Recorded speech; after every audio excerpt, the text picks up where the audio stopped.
ਤੇ ਬਦਮਾਸ਼ ਇਸ ਲਈ ਨਹੀਂ ਕਹਿ ਸਕਦਾ ਕਿ ਰੰਨਾ ਨਚਾ ਕੇ ਉਹਨਾਂ ਦੀ ਕਮਾਈ ਖਾਂਦੇ ਹੋ, ਸ਼ਰਾਬਾਂ ਪੀਂਦੇ ਹੋ, ਸ਼ਰਾਬਾਂ ਵੇਚਦੇ ਹੋ।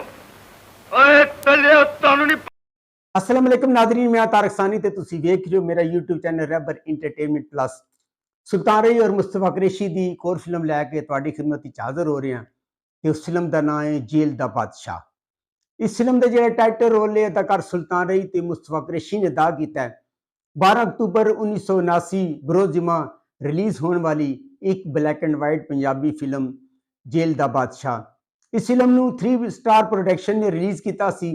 इस फिल्म के अदाकार सुल्तान राई, सजा बच गई है। नजमा, बाजी में तेरी इज्जत मिट चुकी है ते तेरी मुस्तफा कुरैशी, लो तेरी किताब दे उस सफे ते रोड़ांगा। इकबाल हसन, बदल है पहलवान, गरीब ने अपने नाजली, कोई साइड नहीं लगी। अदीब, पर जिस दिन भी मेरी जेल दे बूहे अगे आया, हबीब, मेरा नाम कानून है शत्रु ते कानून असलम परवेज, तो हमेशा जेल दे बूहे के करदा है ते एदी सुन खालिद अली मोटा, करने ए जान है वही बनी।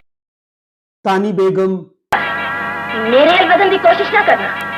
फाजिल भट्ट, मेरी एक गुजारिश है, जग्गी मलक, ध्रुवी आ जांदा को पहलवान पहला जहांगीर मुगल, राज मुल्तान, कली ते नहीं अक्कू खावर भट्ट। तेना बावा चवा जुतन तेरी इस फिल्म के हिदायतकार नासिर हुसैन, इहदे ते सरमायाकारी की है रहीमदाद खान ते सिकंदर याद ने। इस फिल्म ने लिखा है नासिर अदीब ने, इहदा म्यूजिक दिता है सलामत खान ने। इस फिल्म के शायर रूबी ते मुश्ताक अलवी, गुलकारा नूर जहान, नाहिद अख्तर, तरन्नुम नाज, अफशां ते मसूद राना। हर वेले गजदा ही रहना, फिक्या बदला कदी बसिया भी कर। तेरा कसूर नहीं बच्चा, कीड़ी दी मौत आवे। सुल्तानी ने इस फिल्म के अंदर अक्कू का किरदार अदा किया है, जिहड़ा कि एक बदमाश हुंदा है। मुस्तफा कुरैशी ने इस फिल्म के अंदर सदरू का किरदार अदा किया है और इस फिल्म के अंदर मुस्तफा कुरैशी ने यंग टू ओल्ड किरदार अदा किया है। पहले जवान होता है, उस तो बाद बुढ़ा हो जाता है। नजमा ने इस फिल्म के अंदर दारो का किरदार अदा किया है, जिहड़ी कि मुस्तफा कुरैशी की धी होंदी है। इकबाल हसन ने इस फिल्म के अंदर शरफू का किरदार अदा किया है, जिहड़ा कि रोह दी रेहड़ी लगा के खड़ा होंदा है और उसका पेयर नाजली दे नाल बनाया गया। सुल्तान रही का पेयर जिहड़ा है वो नजमा दे नाल बनाया गया है। हबीब ने इस फिल्म के अंदर वकील का किरदार अदा किया है, जिहड़ा कि सुल्तान रही का प्यो होंदा है। तानी बेगम ने सुल्तान रही की मां ते हबीब की बीवी का किरदार अदा किया है। नाजली ने इस फिल्म के अंदर सुल्तान रही की भैन हबीब ते तानी दी धी का किरदार अदा किया है और अदीब ने इस फिल्म के अंदर जेलर का किरदार अदा किया है। फाजिल भट्ट ने इस फिल्म के अंदर इंस्पैक्टर का किरदार अदा किया है और असलम परवेज ने इस फिल्म के अंदर वकील का किरदार अदा किया है। अदीब, फाजिल भट्ट और असलम परवेज ए तीनों हबीब के पुत्र होंदे ने और ए दूजी बीवी चों होंदे ने। जग्गी मलक और खावर भट्ट और राज मुल्तानी इन्होंने हसबे मामूल गुंडियां का किरदार अदा किया है। जैसा कि मैं तुहानूं दस्सिया कि इस फिल्म के अंदर मुस्तफा कुरैशी ने सदरू का किरदार अदा किया है, जिहड़ा कि अपने आप नूं जेल का बादशाह कहता है और जेल के अंदर हुक्मरानी करता है और जेल तो बाहर आता है और बाहर आके उस शख्स नूं कतल करता है जिसने उसकी मुखबरी की होंदी है। जब वो कतल कर रहा होंदा तो इस कतल का जिहड़ा गवाह होंदा है हबीब होंदा है। हबीब उहनूं वेख रहा होंदा है, उसदे नाल उसदी बीवी तानी बेगम होंदी है और मुस्तफा कुरैशी जांदे उहनूं धमकी देता है कि तू जो कुछ वेख्या तू अपने तक रखना है। लेकिन चूंकि हबीब जिहड़ा होंदा एक वकील होंदा है और एक दलेर शख्स होंदा है, हबीब जिहड़ा थाने जांदा और थाने जाके सदरू के खिलाफ कतल की रिपोर्ट दर्ज करांदा है और पुलिस वाले ने दसदा है कि इस कतल का गवाह मैं खुद हाँ और अदालत ही जाके मैं गवाही देंगा।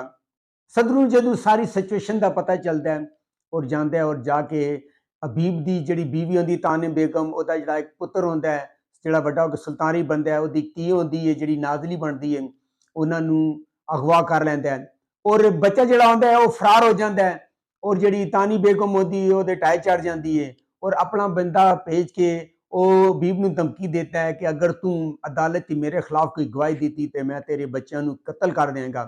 पर ਜਿਹੜਾ ਹਬੀਬ ਹੁੰਦਾ ਹੈ ਉਹਦੀ ਗੱਲ ਨਹੀਂ ਮੰਨਦਾ ਔਰ ਅਦਾਲਤ ਵਿੱਚ ਉਹਦੇ ਖਿਲਾਫ ਗਵਾਹੀ ਦਿੰਦਾ ਹੈ। ਇਸ ਤਰ੍ਹਾਂ ਕਰਕੇ ਸਦਰੂ ਨੂੰ ਬਹੁਤ ਸਖਤ ਗੁੱਸਾ ਆਉਂਦਾ ਹੈ। ਸਦਰੂ ਤਾਨੀ ਬੇਗਮ ਨੂੰ ਧਮਕੀ ਦਿੰਦਾ ਹੈ ਔਰ ਹਬੀਬ ਨੂੰ ਧਮਕੀ ਦਿੰਦਾ ਹੈ ਕਿ ਅਗਰ ਤੂੰ ਬੋਲਿਆ ਤੇ ਮੈਂ ਤੇਰੀ ਬੀਵੀ ਤੇ ਤੇਰੇ ਬੱਚੇ ਨੂੰ ਕਤਲ ਕਰ ਦੇਵਾਂਗਾ। ਔਰ ਇਧਰ ਤਾਨੀ ਬੇਗਮ ਨੂੰ ਇੰਨਾ ਤਸ਼ੱਦਦ ਕਰਦਾ ਹੈ ਕਿ ਉਹ ਅੰਨੀ ਹੋ ਜਾਣੀ ਹੈ ਕਿ ਉਹਨੂੰ ਕਹਿੰਦਾ ਹੈ ਕਿ ਦੁਨੀਆ ਨੂੰ ਤੂੰ ਦੱਸਣਾ ਨਹੀਂ ਹੈ, ਤੂੰ ਅਗਰ ਆਪਣੀ ਧੀ ਦੀ ਜ਼ਿੰਦਗੀ ਚਾਹਨੀ ਹੈ ਤੇ ਦੁਨੀਆ ਨੂੰ ਤੂੰ ਦੱਸਣਾ ਨਹੀਂ ਹੈ ਕਿ ਤੂੰ ਇੱਕ ਵਕੀਲ ਦੀ ਧੀ ਹੈ। ਇਸ ਤਰ੍ਹਾਂ ਕਰਕੇ ਉਹਦੇ ਕੋਲ ਰਹਿਣਾ ਸ਼ੁਰੂ ਕਰ ਦਿੰਦਾ ਔਰ ਆਪਣੀ ਧੀ ਜਿਹੜੀ ਨਜਮਾ ਹੁੰਦੀ ਹੈ ਉਹਦਾ ਨਾਮ ਦਾਰੋ ਹੁੰਦਾ ਉਹ ਵੀ ਉਹਦੇ ਹਵਾਲੇ ਕਰ ਦਿੰਦਾ ਹੈ ਕਿ ਤੂੰ ਇਹਨਾਂ ਦੋਨਾਂ ਨੂੰ ਮਾਂ ਬਣ ਕੇ ਪਾਲ ਲੈ। ਇਸ ਤਰ੍ਹਾਂ ਕਰਕੇ ਜਿਹੜੀ ਤਾਨੀ ਬੇਗਮ ਹੁੰਦੀ ਉਹ ਯਰਗਮਾਲ ਹੁੰਦੀ ਹੈ ਔਰ ਸੁਲਤਾਨ ਜਿਹੜਾ ਹੁੰਦਾ ਉਹ ਜੇਲ੍ਹ ਦੇ ਅੰਦਰ ਹੁੰਦਾ ਕਿਉਂਕਿ ਬਚਪਨ ਵਿੱਚ ਉਸਨੇ ਕਤਲ ਕੀਤਾ ਹੁੰਦਾ ਔਰ ਕਤਲ ਕਰਕੇ ਉਹ ਜੇਲ੍ਹ ਚਲਾ ਜਾਂਦਾ ਹੈ। ਸੁਲਤਾਨ ਵੀ ਆਪਣੇ ਆਪ ਨੂੰ ਜੇਲ੍ਹ ਦਾ ਬਾਦਸ਼ਾਹ ਕਹਿੰਦਾ ਔਰ ਕਾਫੀ ਦਫਾ ਇਹਨਾਂ ਦਾ ਆਪਸ ਵਿੱਚ ਜੇਲ੍ਹ ਹੀ ਟਕਰਾਅ ਹੁੰਦਾ ਹੈ ਔਰ ਜਿਹੜਾ ਸੁਲਤਾਨ ਹੁੰਦਾ ਔਰ ਜੇਲ੍ਹ ਤੋਂ ਰਿਹਾ ਹੋ ਜਾਂਦੇ ਔਰ ਰਿਹਾ ਹੋ ਕੇ ਆਪਣੇ ਮਾਂ ਦੇ ਕਾਤਲ ਦੀ ਤਲਾਸ਼ ਵਿੱਚ ਹੁੰਦਾ ਹੈ। ਉਹਦੀ ਮੁਲਾਕਾਤ ਹਬੀਬ ਦੇ ਨਾਲ ਹੁੰਦੀ ਹੈ ਔਰ ਹਬੀਬ ਦੇ ਘਰ ਜਾਂਦਾ ਹੈ ਔਰ ਉੱਥੇ ਆਪਣੀ ਮਾਂ ਦੀ ਤਸਵੀਰ ਵੇਖ ਲੈਂਦਾ ਹੈ ਤੇ ਉਹਨੂੰ ਪਤਾ ਚੱਲ ਜਾਂਦਾ ਹੈ ਕਿ ਇਹ ਜਿਹੜਾ ਹਬੀਬ ਹੈ ਇਹ ਉਹਦਾ ਪਿਓ ਹੈ। ਪਰ ਚूंकि ਉਹ ਕਹਿੰਦਾ ਕਿ ਮੈਂ ਆਪਣੀ ਮਾਂ ਦਾ ਜਿਹੜਾ ਕਾਤਲ ਹੈ ਉਹ ਇਹ ਸਮਝ ਰਿਹਾ ਹੁੰਦਾ ਕਿ ਉਹਦੀ ਮਾਂ ਕਤਲ ਹੋ ਗਈ ਹੈ ਤੇ ਉਹ ਆਪਣੇ ਮਾਂ ਦੇ ਕਾਤਲ ਦੀ ਤਲਾਸ਼ ਵਿੱਚ ਆਪਣੇ ਪਿਓ ਨੂੰ ਨਹੀਂ ਦੱਸਦਾ ਕਿਉਂਕਿ ਉਹ ਕਹਿੰਦਾ ਅਗਰ ਮੈਂ ਪਿਓ ਨੂੰ ਦੱਸ ਦਿੱਤਾ ਤੇ ਪਿਓ ਮੇਰੇ ਰਸਤੇ ਦੀ ਦੀਵਾਰ ਬਣ ਜਾਏਗਾ। ਇਸ ਤਰ੍ਹਾਂ ਕਰਕੇ ਆਪਣੇ ਮਾਂ ਦੀ ਕਾਤਲ ਦੀ ਤਲਾਸ਼ ਵਿੱਚ ਹੁੰਦਾ ਹੈ। ਜਿਹੜੀ ਤਾਨੀ ਬੇਗਮ ਹੁੰਦੀ ਹੈ ਔਰ ਉਹਦੀ ਜਿਹੜੀ ਧੀ ਨਾਜ਼ਲੀ ਹੁੰਦੀ ਹੈ ਉਹਨਾਂ ਨੂੰ ਫਰਾਰ ਹੋਣ ਦਾ ਮੌਕਾ ਮਿਲ ਜਾਂਦਾ ਹੈ। ਔਰ ਨਜਮਾ ਜਿਹੜੀ ਹੁੰਦੀ ਹੈ ਨਜਮਾ ਨੇ ਵੀ ਇਸ ਫਿਲਮ ਦੇ ਅੰਦਰ ਬੜਾ ਜ਼ਬਰਦਸਤ ਕੰਮ ਕੀਤਾ। ਉਹਦਾ ਨਾਮ ਦਾਰੋ ਹੁੰਦਾ ਹੈ। ਉਹ ਦਾਰੋ ਹੱਥ ਛੁੱਟ ਉਸਨੂੰ ਕਹਿੰਦੇ ਨੇ ਔਰ ਉਸਨੇ ਵੀ ਬੜਾ ਅੱਛਾ ਕੰਮ ਕੀਤਾ ਹੈ। ਸੁਲਤਾਨ ਤੇ ਮੁਸ਼ੱਰਫ ਕੁਰੈਸ਼ੀ ਦੀ ਮੁਲਾਕਾਤ ਹੋਣੀ ਹੈ। ਉਹਨੂੰ ਕਹਿੰਦਾ ਹੈ ਕਿ ਮੈਂ ਤੈਨੂੰ ਤੇਰੇ ਮਾਂ ਦੇ ਕਾਤਲਾਂ ਦਾ ਪਤਾ ਦੱਸਾਂਗਾ ਔਰ ਉਹਨੂੰ ਐਸੀ ਜਗ੍ਹਾ ਭੇਜਦਾ ਉੱਥੇ ਉਹਦੇ ਤੇ ਕਾਤਲਾਨਾ ਹਮਲਾ ਆਪਣੇ ਬੰਦਿਆਂ ਦੇ ਜ਼ਰੀਏ ਕਰਾਉਂਦਾ ਲੇਕਿਨ ਸੁਲਤਾਨ ਰਹੀ ਬਚ ਜਾਂਦਾ ਹੈ ਔਰ ਇਸ ਤਰ੍ਹਾਂ ਕਰਕੇ ਐਂਡ ਤੇ ਜਿਹੜਾ ਹੁੰਦਾ ਸੁਲਤਾਨ ਰਹੀ ਨੂੰ ਪਤਾ ਚੱਲ ਜਾਂਦਾ ਕਿ ਜਿਹੜਾ ਹਬੀਬ ਹੈ ਉਹਦਾ ਪਿਓ ਵੇ। ਤਾਨੀ ਬੇਗਮ ਜਦੋਂ ਫਰਾਰ ਹੁੰਦੀ ਹੈ ਸਦਰੂ ਦੇ ਗੁੰਡਿਆਂ ਦੇ ਢਾਈ ਚੜ੍ਹਦੀ ਹੈ ਉਹਦੇ ਤੇ ਤਸ਼ੱਦਦ ਕਰਦੇ ਨੇ। ਇਸ ਤਸ਼ੱਦਦ ਦੇ ਰਨ ਉਹਦੀ ਅੱਖ ਵਾਪਸ ਆ ਜਾਂਦੀ ਹੈ ਉਹਦੀ ਨਜ਼ਰ ਠੀਕ ਹੋ ਜਾਂਦੀ ਹੈ ਔਰ ਸੁਲਤਾਨ ਰਹੀ ਨੂੰ ਪੁਲਿਸ गिरफ्तार कर ਲੈਂਦੀ ਹੈ ਔਰ गिरफ्तार करके अदालत ही केस चलता है और किसे अदालत केस चलता है जिथे ਉਹਦਾ ਪਿਓ ਜੱਜ ਹੁੰਦਾ ਹੈ ਪਰ ਲੇਕਿਨ ਗਵਾਹੀ ਦੇਣ ਵਾਸਤੇ ਕੋਈ ਨਹੀਂ ਹੁੰਦਾ।